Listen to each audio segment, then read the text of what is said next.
என்னடா இது வரக்கூடிய கண்டஸ்டன்ஸ்னுடைய ரீஎன்ட்ரி வந்து நமக்கு பல ஆச்சரியங்களை கொடுக்குதுங்க. என்ன ப்ரோமோவில் ஒன்று காட்டுறான், பட் அது ப்ரோமோவில் நடக்கிற மாதிரி தான் நடக்குமா இல்லை ரியாலிட்டியில் ஷோவில் லைவில் என்ன நடக்குன்றது நமக்கு தெரியலை. அதை நம்ம பொறுத்து இருந்து தான் பார்க்கணும். இன்றைக்கான ஃபர்ஸ்ட் ப்ரோமோவில் நீங்கள் பார்த்தீங்கன்னா ஒரு 4 பேர் இந்த வீட்டுக்குள்ளே வராங்க. யார் அந்த 4 பேர்? முதல்ல ஜோடியாக வராங்க, ஆதிரை மற்றும் எஃப்ஜே. வெளியில் போயிட்டு ஆதிரையினுடைய இது 3வது கம்பேக். முதல்ல எவிக்ட் ஆகி வெளில போனாங்க, அப்புறம் ரீஎன்ட்ரியில் வந்தாங்க, திரும்பவும் வெளில போனாங்க, மறுபடியும் இப்போ வந்து செலிப்ரேஷன் வீக்குக்கு வந்திருக்காங்க. நான் கூட நினச்சிட்டே இருந்தேன், நேற்று வந்து அமித் வந்தார், பிரஜன் வந்தார், கலையரசன் வந்தார்.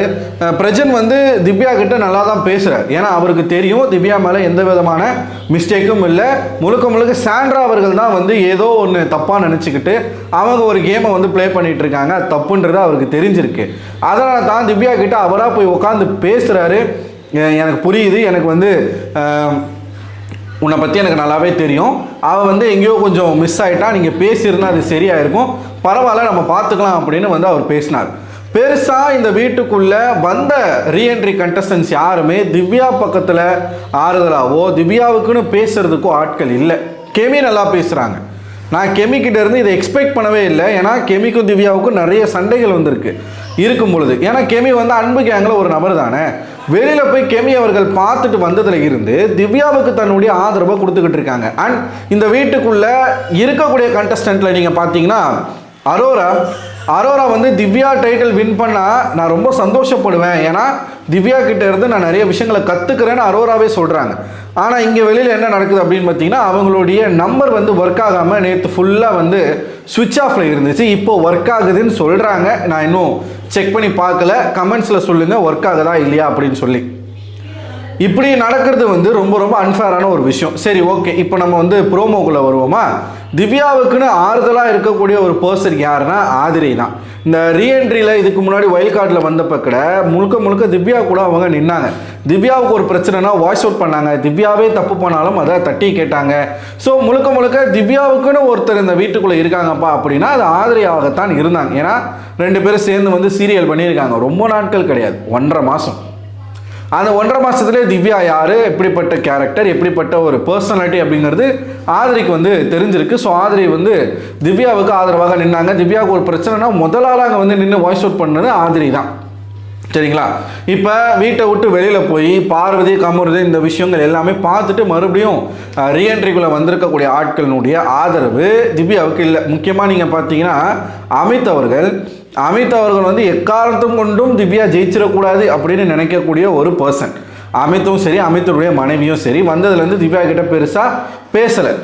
இப்போ கானா வினோத் ஜெயிக்கணும்னு ஆசைப்பட்டாங்க. இப்போ கானா வினோத் இல்லை அப்படின்னோடனே சபரி ஜெயிக்கணும் அப்படின்னு வந்து ஆசைப்படக்கூடிய ஆட்களாக இருக்காங்க.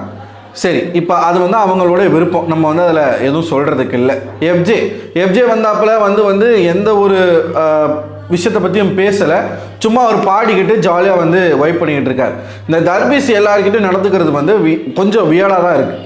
வெளியில் போய் ஒரு மாதிரி பேசினா, வீட்டுக்குள்ளே ஒரு மாதிரி பேசினா, இப்போ வந்து சில பேர்கிட்ட பம்புறதும் சில பேர்கிட்ட எகிரிட்டு போகிறதும், கெமிக்கிட்டலாம் இருந்தாலும் வந்து பழைய டிபாகராக தான் இருக்காப்புல. மற்றவங்க கிட்ட வந்து ஒழுங்காக பேசுகிறான்.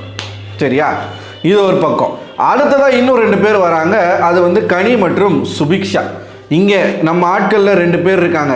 ஒன்று விக்கல்ஸ், இன்னொன்று சபரி. அவங்க ரொம்ப ஆசைப்பட்டு காத்துக்கிட்டு இருந்த 2 பேருடைய என்ட்ரி வந்து கனியும் சுபிக்ஷாவும் தான். ஏன்னா விக்கல்ஸ்லாம் கனி எப்படா வருவாங்க, கனி வந்து எனக்காக வரணும், கனியை மிஸ் பண்ணுறேன், கனி இல்லாத வீடு எனக்கு வந்து சுடுகாடு மாதிரி இருக்குது, இப்படிலாம் பேசினார். இந்த சைடு சபரியும் கனி வரணும் அப்படின்னு வந்து ஆசைப்பட்டார். கனி அவர்கள் வராங்க. வெளியில் அவங்க என்ன பார்த்தாங்க ஏது பார்த்தாங்கன்னு தெரில. கனிக்கும் விக்ரமுக்கும் இப்போ சுபிக்ஷா வந்து மறைமுகமாக பல இடங்களில் விக்ரமால் அஃபெக்ட் ஆகிருக்காங்க. நம்ம அதை வந்து இல்லைன்னு சொல்ல முடியாது. சுபிக்ஷா பாட்டு பாடும் போதும் சரி, அதை வேணான்னு சொல்கிறது, தன்னை விட அதிகமாக ஸ்கோர் பண்ணிடக்கூடாது அப்படின்னு வந்து அவர் பயங்கரமாக சுபிக்ஷாவுக்கு எமோஷ்னலாக வந்து ஒரு விஷயத்த பண்ணிகிட்டு இருந்தார். எனக்காக விட்டு கொடுன்னு சொல்கிறது, பாட்டு பாடாத, அது நல்லா இல்லை, ரொம்ப மோசமாக இருக்குது, அதையே பண்ணாத, கம்யூனிட்டியை பேஸ் பண்ணி விளையாடாத, இப்போ பல இடங்களில் வந்து அந்த பொண்ணை வந்து அமுக்குனார். ஆனால் கனிக்கிட்ட என்ன பண்ணாருன்னு தெரில. நான் பார்த்த வரைக்கும் பெருசாக எதுவும் இல்லை. ஆனால் கனி எதையோ பார்த்துருக்காங்க. எதையோ பார்த்துருக்காங்க. பார்த்துட்டு வந்த கனி அவர்கள் வந்து விக்ரம் கிட்ட பேசவே இல்லை மீன்ஸ் வந்தாங்க, நேராக போய் விக்ரம் கிட்ட கை கொடுக்குறாங்க. விக்ரம் என்ன எக்ஸ்பெக்ட் பண்ணார்னா, கனி வந்ததுமே ஓடி வந்து நம்மளை கட்டி பிடிச்சிக்கிட்டு, இப்போ சாண்ட்ரா வந்து கனியை பற்றி ஒரு மாதிரி சொல்லும் பொழுது கூட விக்ரம் வந்து கனிக்கு சப்போர்ட் பண்ணாப்புல. இவர் கட்டி பிடிச்சிக்கிட்டு ரொம்ப ஒரு எக்ஸைட்டடாக இருப்பாங்க, ஒரு ரொம்ப ஆர்வமாக இருப்பாங்க அப்படின்னு இவர் மனசுக்குள்ளே நினச்சாப்புல. ஆனால் இப்போ ரொம்ப நாள் கழிச்சு ஒரு தம்பியை பார்க்கும்போது ஒரு அக்காவுக்கு என்ன ஒரு குஷி இருக்குமோ அந்த குஷியோடு இருப்பாங்க நினச்சிருக்காரு போல இருக்கு. அப்படி இல்லை, வந்தாங்க, சிம்பிளாக கையை கொடுத்துட்டு போயிட்டாங்க. சுபிக்ஷா வந்து முறைக்கிறானாம், உட்காந்து சபரிக்கிட்ட சொல்லிக்கிட்டு இருக்காரு. ஸோ வந்த உடனே வந்து கனி தன்னிக்கிட்ட பயங்கரமாக வந்து பேசுவாங்க அப்படின்னு விக்கல்ஸ் நினச்சிருக்காரு. அப்படி நடக்கலை. சபரிக்கிட்ட உட்காந்து புலம்பிக்கிட்டு இருக்காப்புல. என்னத்த சொல்ல, வந்ததுமே கையை கொடுக்குறாங்க, நம்மனா அப்படியா பழகணும்? எப்படி பழகுனீங்க? வந்ததுமே உங்களை கட்டி பிடிக்கணும்னு நினச்சிங்களா? ஏங்க, அவங்க ஒரு மேரிடான ஒரு பர்சன். இந்த அண்ணன் தம்பியெல்லாம் இந்த வீட்டுக்குள்ளே ஓகே தான். ஆனால் உங்களுக்கும் அவங்க இப்போ எஃப்ஜேவுக்கும் கனிக்கும் இருக்கக்கூடிய அந்த அக்கா தங்கச்சி அக்கா தம்பி அப்படிங்கிறது வேறு. எஃப்ஜேவுடைய வயசுக்கும் கனி வயசுக்கும் வேறு. விக்கல்ஸ்க்கும் கனிக்கும் நீங்கள் கம்பேர் பண்ணிங்கன்னா ஒரு 10 வயசு வித்தியாசம் இருக்குமா? இப்போ கனி அவர்கள் வந்து 40+, இப்போ விக்கல்ஸ் வந்து குறைஞ்சது 35 வயசு. ஒரு 5 இயர்ஸ் வந்து டிஃப்ரென்ஸ் இருக்கும். அது நல்லா இருக்காது இல்லையா? அது நல்லா இருக்காதுல்ல. ஸோ அதனால் மேபி அவங்க வந்து கொஞ்சம் வீட்டில் சொல்லியிருக்கலாம், அப்படி இருந்திருக்கலாம். அதை வச்சுக்கிட்டு எப்போ பார்த்தாலும் உட்காந்து புலம்ப வேண்டியது. வியானா அதை பண்ணுறா, இப்போ சுபிக்ஷா வந்து என்ன முறைக்கிறா, என்ன ஆச்சுன்னு தெரில. கனிக்கிட்ட போய் கேட்குறாரு, கனி என்ன ஏதாச்சும் கோவமா அப்படின்னு கேட்கும்போது கனி வந்து ஒன்றும் இல்லை அப்படின்ட்டு போகிறாங்க. ஸோ என்ன பார்த்தாங்க ஏது பார்த்தாங்கன்னு தெரில. இந்த சைடு சுபிக்ஷாவும் பெருசாக பேசிக்கலை. சுபிக்ஷா நான் தான் டைட்டில் வின்னர் அப்படின்னு பயங்கரமான ஒரு கனவுல இருந்த ஒரு பொண்ணு. ஆனால் வெளியில் போயிட்டாங்க. வெளியில் போய் பயங்கரமான வரவேற்பு சுபிக்ஷாவுக்கு. அவங்க ஊருக்குள்ளே வந்திருக்காங்க. மறுபடியும் இன்னும் இன்றைக்கின செவ்வாய்க்கிழமை 4 நாள் இருக்குது. இந்த 4 நாள் இந்த வீட்டுக்குள்ளே என்ன பண்ண போகிறாங்க, அதுதான் இப்போ மேட்டர். ஸோ இன்னும் நிறைய ஆட்கள் வர இருக்கிறாங்க. ஒரு பக்கம் பார்வதிக்கும் கமருதனுக்கும் ஒரு விதமான ஒரு சிம்பத்தியை க்ரியேட் பண்ணிக்கிட்டு இருக்காங்க வெளியில். அதாவது கூடா நட்பு கேடாய் முடியும் அப்படின்னு வந்து ஒரு பழமொழி இருக்குது.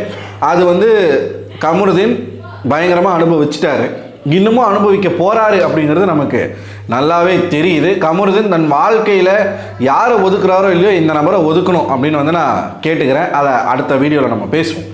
ஸோ நீங்கள் என்ன நினைக்கிறீங்க? உங்களோட கருத்துக்களை மறக்காமல் கமெண்ட் பாக்ஸில் கமெண்ட் பண்ணுங்கள். அடுத்த ஒரு வீடியோவில் உங்களை சந்திக்கிறேன். அதுவரை உங்களிடமிருந்து விடைபெறுவது நான் அரவிந்தன்.